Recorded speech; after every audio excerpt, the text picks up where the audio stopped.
Hey everyone, today I am dog sitting, which explains the change in location and the two dogs that you don't really know. So this is Easy and this is Lupe. They are Mexican street dogs, and I of course have Django. He's just sitting off the bed over there.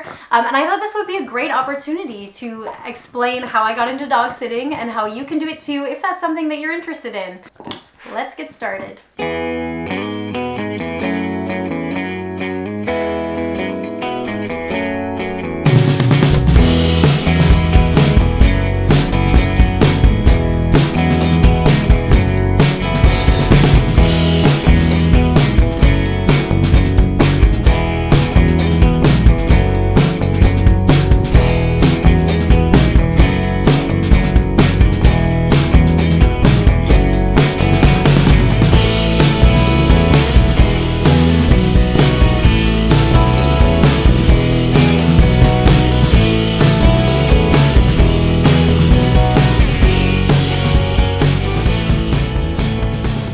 So I started dog sitting pretty much right outside of university. A lot of my friends, they were getting into the restaurant business, and I didn't have any interest in that. So I became a full-time dog walker for a company, and one of the services that this company offered was pet sitting. So I jumped right on that because I was super interested in it, and for years I had anywhere from 1 to 3 dogs staying in my house pretty much all the time. This was before I had my own dog, so I was open for business for dog sitting, and it was crazy, and I learned a ton. And I'm not working for that company anymore, but I do have my own dog sitting clients now.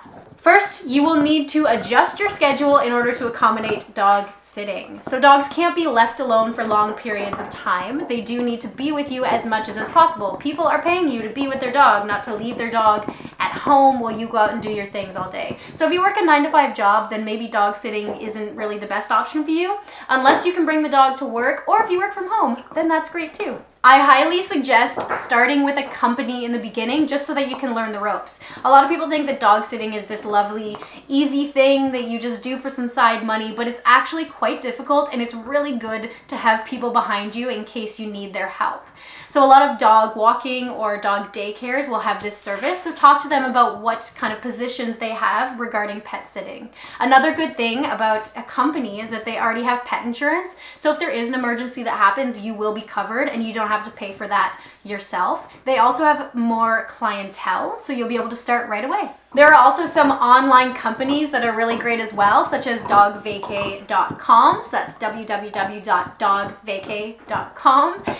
These are all done online, so you create a profile and people can contact you through the website. My sister has used this with her dog and she loves it. She had a wonderful experience. The good thing about this is they have their own insurance, so you're already covered, and everything is done online, so it's super convenient. Use the resources that you have. Make sure your friends and family know what it is that you're doing. People aren't going to ask you unless they know that you're doing it. So in the beginning, it's a really good idea to offer to sit for free or for a price that's lower than the industry standard. People are really particular about their dog sitters, and they tend to use the same people over and over again. So that lower price is going to be incentive for them to switch to you. So make sure that you go out and you message or you call the people that you know that have dogs, or that could be a really good reference for you. That way, even if they say no, they know about you. So if they're ever in a bind, they can go to you, or they can refer you to their friends. So really use the connections that you already have. With Easy and Lupe, I didn't know their owners beforehand. So their owners are my parents'